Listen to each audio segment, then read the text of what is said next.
The cameras were already rolling before anyone stepped foot into the chamber.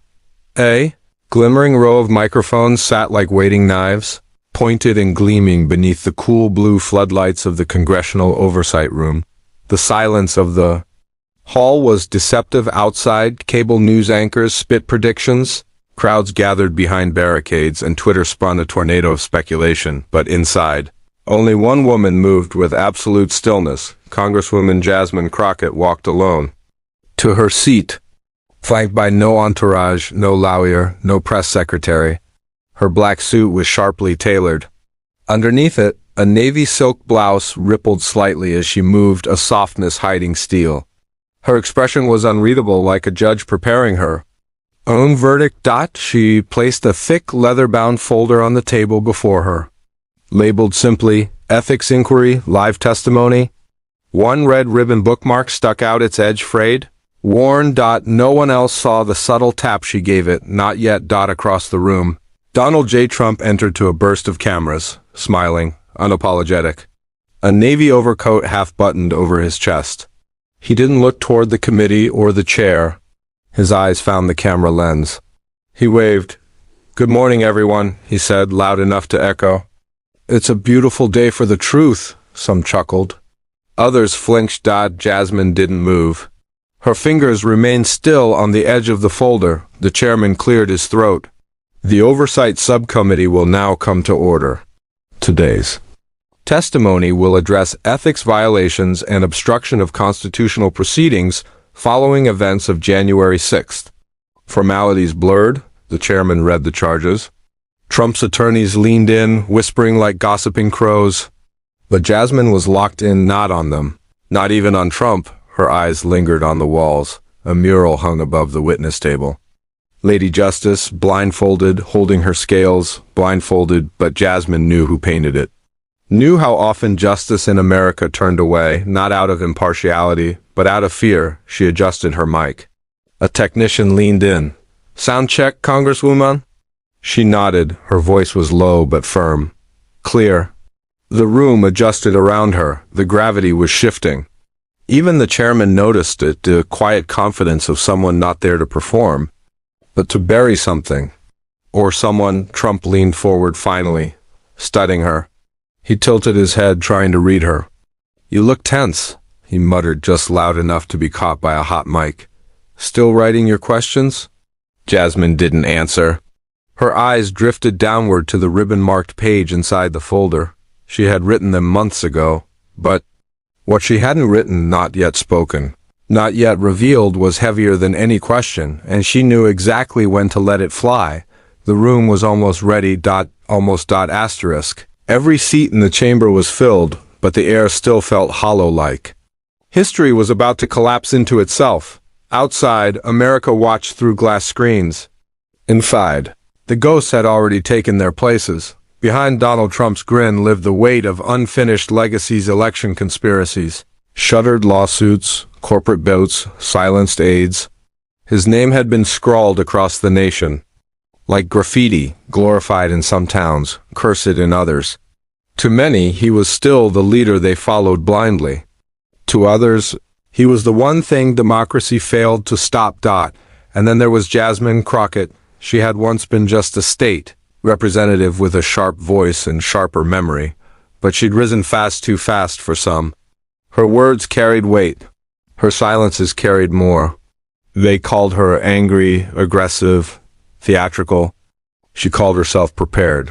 Their history was ugly. There had been a moment 2 years earlier when Trump, mid-speech at a fundraiser, mockingly referred to her as that angry blogger with a wig and a law degree. The room had laughed. She hadn't. She never forgot. After that, she'd stopped trying to be liked. Started being dangerous instead. Now, across from her sat the man who had tried to bury her name beneath scandal, distraction, and insult. But she wasn't here for personal revenge. She was here for something quieter, something deeper, exposure. The chairman flipped to the official testimony log. The committee recognizes Congresswoman Jasmine Crockett for the first round of questioning. The cameras swung toward her. Jasmine glanced down, not at her notes, not even at the red ribbon that marked a page inside the folder, but at something beneath it. A single sheet of handwritten paper, cream-colored, faint blue lines, not official letterhead. A personal letter unread. By anyone in the room, she'd written it in the dark 3 months earlier. She hadn't known if she'd ever use it. But now, it felt heavier than any subpoena. She slid it back under the folder, for now, Trump was watching her again. Not speaking, just watching. He could feel something different this time. He'd faced prosecutors, journalists, rivals. But Jasmine wasn't prosecuting him like they did. She wasn't coming for a headline. She was coming for something worse, his silence. Not the things he shouted, but the things he couldn't say. And the longer he looked into her eyes, the more he realized. She already knew which question would unravel him. Not now. Not yet, but she would ask it, and when she did, the whole country would know. What silence really sounds like, 3 months before the hearing, long after the offices in D.C. had gone dark, Jasmine Crockett sat alone at her desk with a pen that wouldn't stop shaking. She wasn't drafting legislation or preparing talking points. She was writing a letter. It wasn't addressed to the committee or to her staff or even the media. It was to him, not President, not Mr.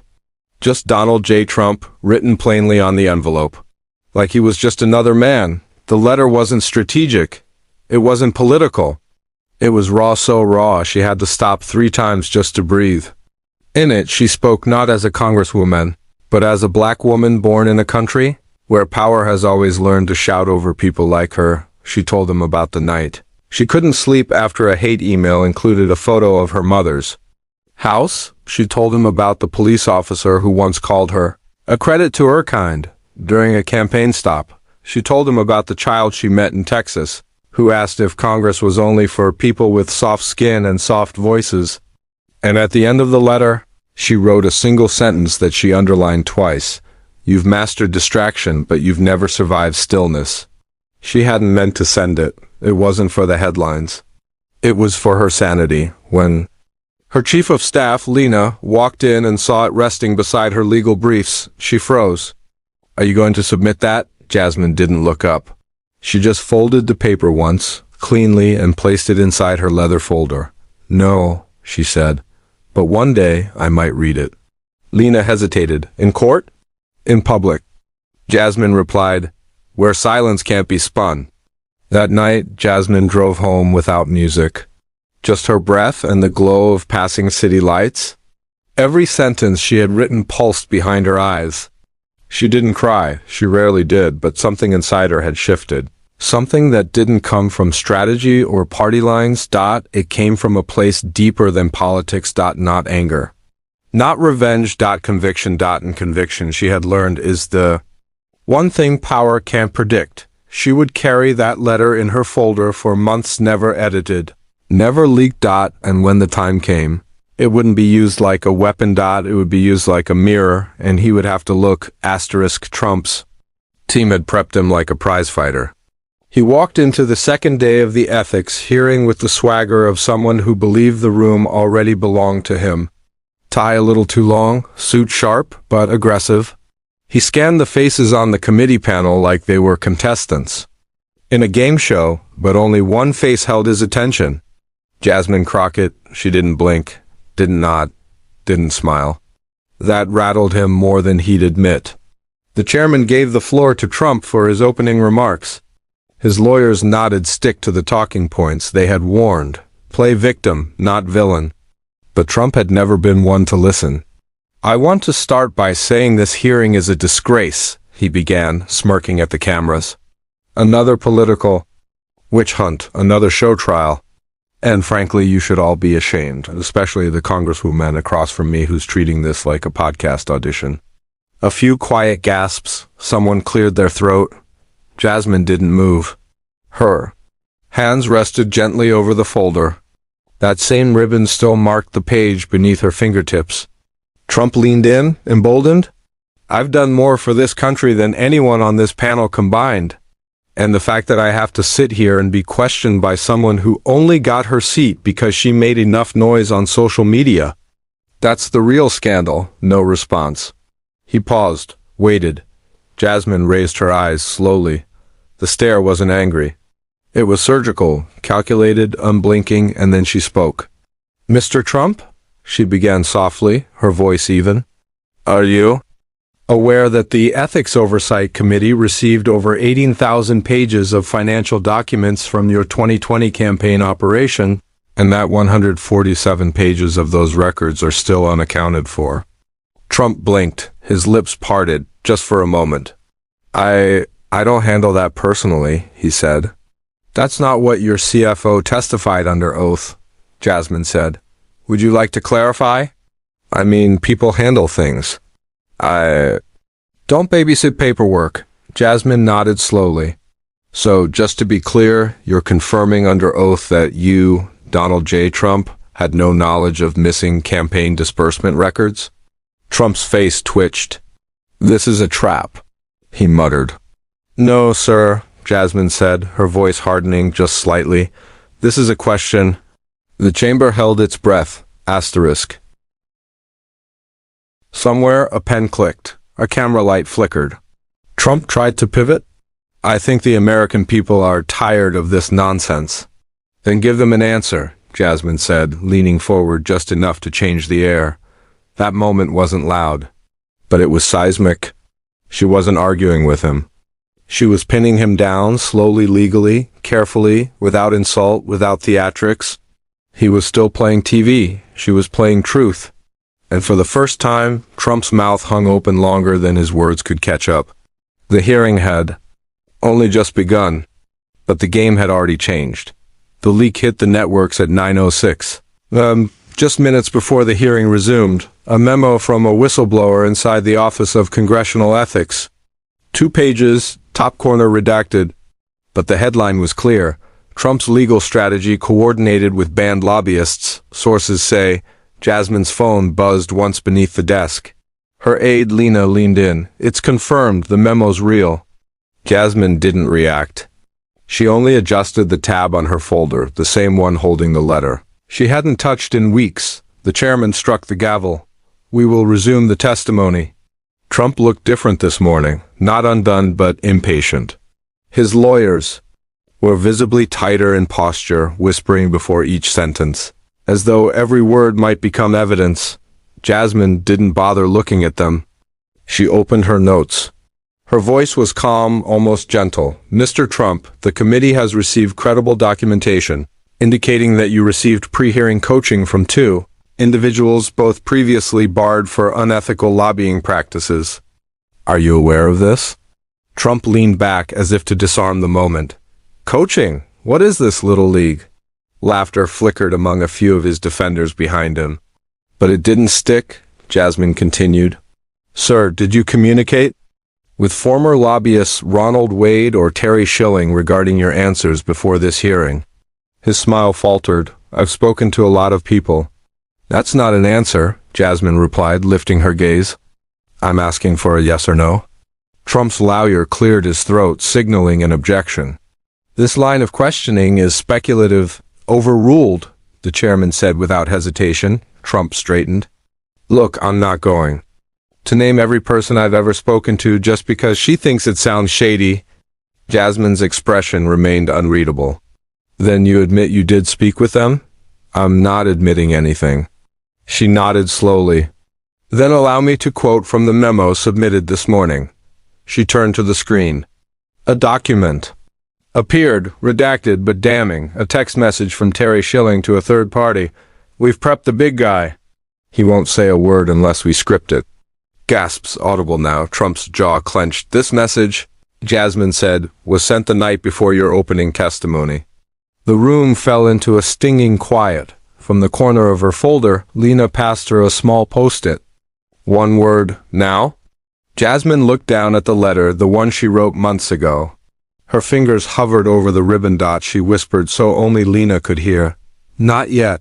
Because the silence wasn't ready. The wound wasn't deep enough.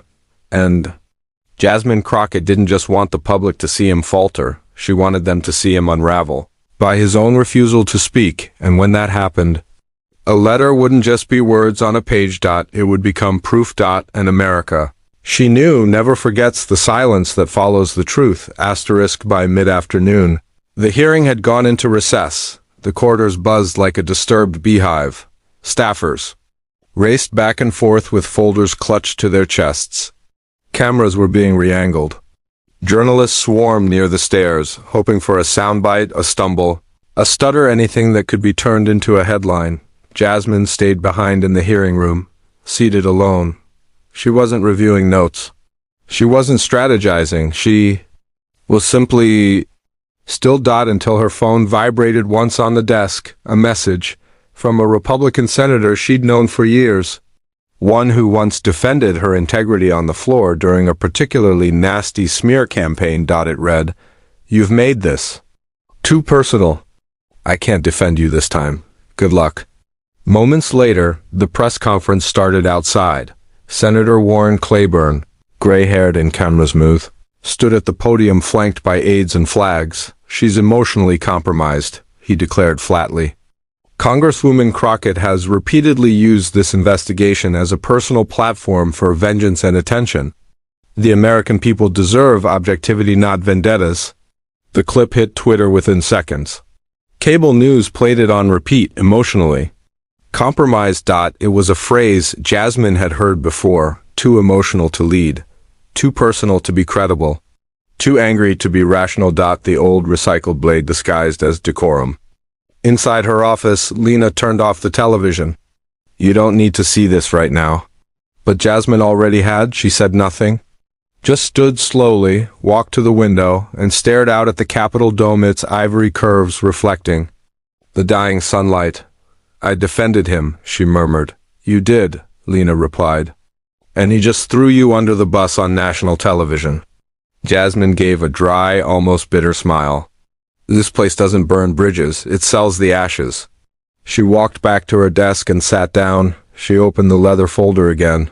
The letter? She unfolded it gently and began to read it, not aloud, not yet. Just to herself, the words hit differently now, sharper, more real. They hadn't aged. They had waited. She reached the final line again. "I've met silence before. It didn't win then either." A pause, then a single tear tracked down her cheek. Quiet. Private, unapologetic. Lena moved toward her, uncertain whether to speak, but Jasmine wiped her face and folded the letter once more. "Tomorrow," she said. "He doesn't get to define my silence." Outside, the crowd roared with half-truths and noise. Inside, she was sharpening the quiet, and the next time she spoke, it wouldn't just be to expose a man. It would be to reclaim the very ground she stood on. Day 3 began without fanfare. The temperature in the hearing room had dropped, as if the marble walls themselves were bracing for something. The committee members arrived one by one, faces taut, fingers twitching with tension. Trump's legal team came in quieter today, less swagger, more calculation. But Jasmine Crockett walked in like a shadow before a storm. She wore all black. No accessories, no color. A single gold pin glinted from her lapel. The scales of justice, uneven. She didn't look at Trump when she sat. Didn't look at the cameras. She just placed her folder on the desk and opened it slowly, deliberately, to the same page marked by the now fraying red ribbon. Lena didn't ask anything this time. She knew what was coming. The chairman gave her the floor again. She stood. A murmur rolled through the crowd like a whisper of wind. Trump smirked. "Back for round 2? She didn't answer. Not at first. Instead, Jasmine Crockett stared at him, just stared, her eyes, dark and clear, locked on his face with the intensity of a woman who had waited too long to speak and had learned the discipline of withholding. 10 seconds passed, then 15, the room shifted. Trump leaned back, visibly uncomfortable. "I didn't hear a question," he said, looking around for a laugh. No one laughed. 20 seconds, then 20-5. Cameras zoomed in.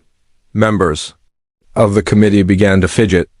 Reporters texted feverishly. Trump adjusted his tie. "This is a stunt."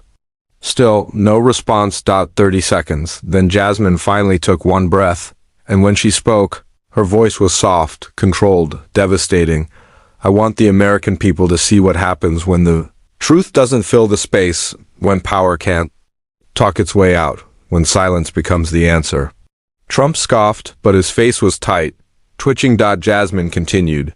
Every word landing like a gavel. You've spoken for years on platforms and press briefings on social media. You've shouted over women, over truth, over consequence. And now here, under oath, you don't get to perform. She stepped closer. You get to answer. Dead silence, and then, with chilling poise, she leaned forward and asked, "Did you personally authorize the deletion of any internal communications related to January 6th? Trump opened his mouth. Nothing came out. Not at first. Just a tightening of the jaw. A brief flicker of panic behind the eyes. He looked at his lawyer. The lawyer looked down. The silence was thick, suffocating. 30-6 seconds passed before he muttered, "That's a ridiculous question."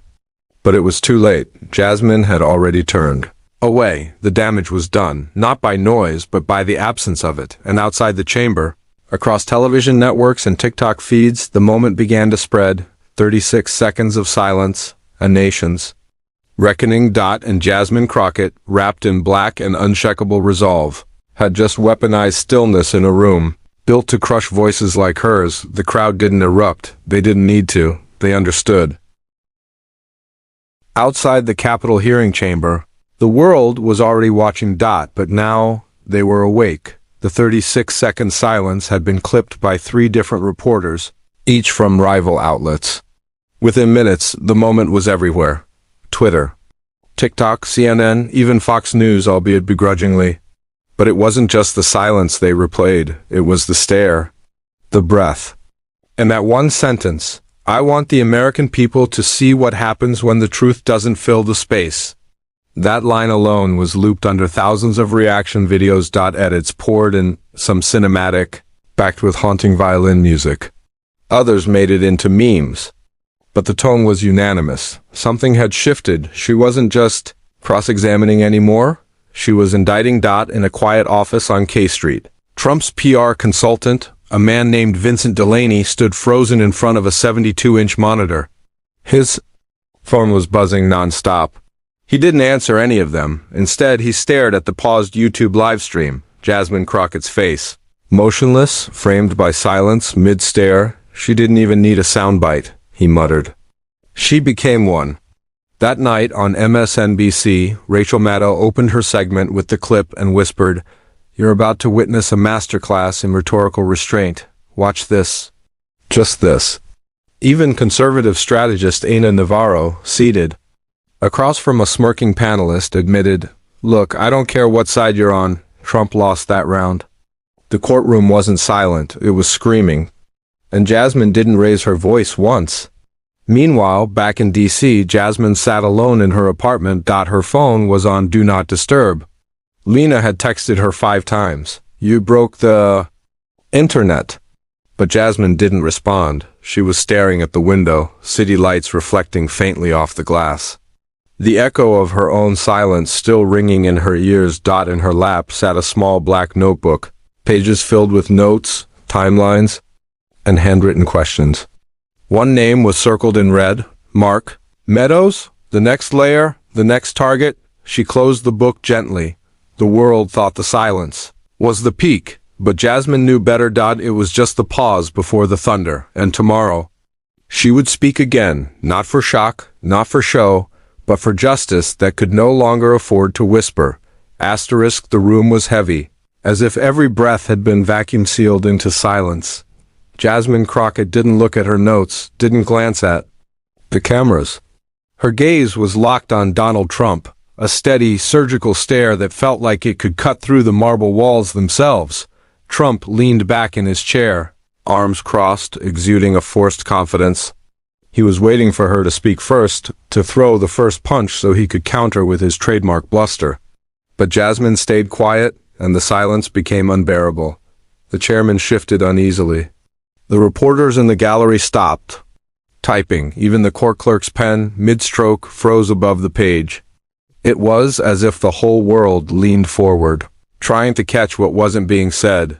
Then Jasmine spoke, her voice no louder than a whisper, but with a precision that made every word feel like a blade. "Mr. Trump, did you personally authorize the deletion of any internal communications relating to January 6th? Trump's mouth twitched, a reaction so slight that only the closest cameras caught it. He cleared his throat. He stopped. That's a ridiculous question. She didn't move.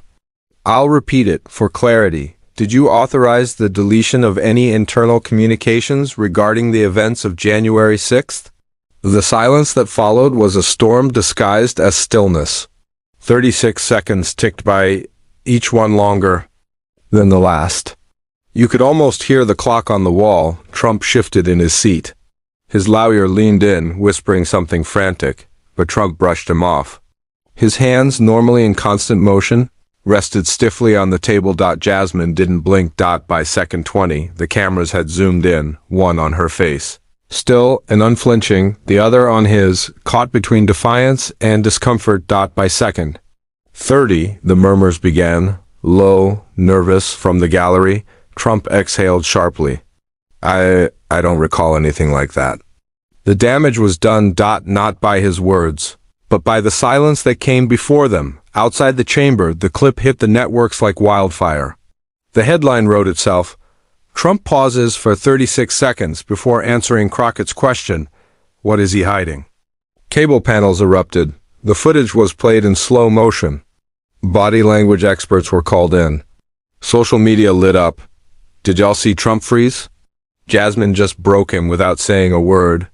36 seconds. That's how long it takes to expose a lie. But inside the hearing room, Jasmine didn't celebrate. She didn't even react. She simply closed her folder and leaned back. Her expression calm. She'd planned for this. The letter in her folder remained untouched. Not yet. She thought. Not yet. Asterisk. The chamber had barely recovered from the shock of Trump's 36-second silence. Whispers still rippled like static across the room, but Jasmine Crockett remained perfectly still, almost too still. Then, with the calm of someone who had just checkmated her opponent 5 moves ago, she slowly reached into her folder. Out came a single sheet of paper, folded once. No markings, no labels. Just wait. Trump watched her hands with sudden alertness. His jaw clenched. His lawyer whispered, "What the hell is that?" But he got no answer. Jasmine didn't look at anyone. She raised the paper, held it between her fingers, not to read it, but to let its existence speak. "This," she said, letting the silence sharpen the air again, "is a copy of a direct order from a member of your executive team. An instruction sent on January 5th, 2021. To delete all Signal chats and internal Slack logs tied to White House communications." Gasps, actual gasps, flared from the gallery. Phones were raised. Reporters practically leapt over each other. Trump didn't move, but his face cracked. Not shattered, just a fracture. A single line down the mask. Jasmine continued. "This order was not classified. It was redacted from the public record. But thanks to a whistleblower from inside your digital infrastructure team, someone you never imagined would come forward. I have the unredacted version." She gently placed the letter on the table in front of her, like a queen setting down the final piece on a chessboard. "And for the record, Mr. Trump, your initials are on it." A low collective groan swelled through the room, not outrage, but recognition. The kind of sound humans make when they realize they've just seen history tilt. Trump opened his mouth, closed it again. This time, even he knew anything he said now could only tighten the noose. Crockett didn't need to raise her voice. She didn't need to stand up. She detonated the room without shouting a word. Outside, the networks ran wild. Breaking, Jasmine Crockett reveals document tying Trump to digital cover-up. The letter that could break the dam. A side-by-side photo flooded Twitter. Jasmine holding the letter versus Trump's frozen face at the table. Hashtags exploded. Hash the letter, hashtag initial by Trump, hashtag digital cover-up. But inside, Crockett just slid the paper back into her folder slowly, as if even the act of hiding it again gave her the upper hand. Then she spoke. Not to Trump, but to the entire chamber. "I yield my time." And the room, which had been a storm of static moments ago, went completely, absolutely still. Asterisk in press room. Capitol Hill minutes LATR before the gavel even echoed its final thump. Chaos spilled into the hallways. Cameras clashed. Microphones jostled like swords. The spin room, usually a civilized theater of carefully crafted talking points, now resembled a war zone of narratives. Fox News and MSNBC reporters stood 10 feet apart, but galaxies away in tone. Fox Host, shouting over the crowd, "This is a distraction, a stunt pulled by a radical leftist. Where is the chain of custody? Who validated this so-called letter?" MSNBC analyst, already pulling up document metadata on screen. "Our sources confirm timestamp alignment. The whistleblower is real. And if Crockett's team traced the origin of the redactions, this is potentially criminal." Meanwhile, on CNN, a special report cut into regular programming. Anchor: "We're looking at what may be the most damaging direct link between former President Trump and the digital erasure of January 6th communications. What Representative Jasmine Crockett presented today could fundamentally reshape the legal landscape." Hashtag digital cover-up was trending no. #1 initialed by Trump was no. #2 Crockett effect was no. 3 and climbing.int, right-wing podcast studio live streama. Flustered influencer with a MAGA hat went live with a breaking stream. Sweat formed at his temple. Influencer: "They're trying to frame Trump again. This woman, Crockett, she's a plant. A deep state actress. That letter could be AI generated for all we know." But then, a supercut of Trump nodding and staying silent during Crockett's confrontation was already circulating on TikTok, racking up 4 million views in under 30 minutes. The caption read, "The silence that screamed guilt. INT, MSNBC Green Room, and IGH to Jasmine Crockett sat quietly in the makeup chair, her team buzzing around her. An aide handed her a phone. "Ma'am, Stacey Abrams just texted." She said, "That was Thurgood?" Marshall with lip gloss. "I'm proud of you." Crockett smiled, but only slightly. "We're not done." This was check. She looked at the screen where anchors dissected every line of the document she had revealed. Mate comes next. Int, Mar-a-Lago, private room same and IGHT. Trump stared at the TV in silence. Around him, lawyers whispered urgently, throwing out terms like evidence tampering, chain of custody, subpoena incoming, but Trump didn't move. He just kept watching that same clip, Jasmine Crockett holding the letter. His name faintly visible at the bottom. Looping.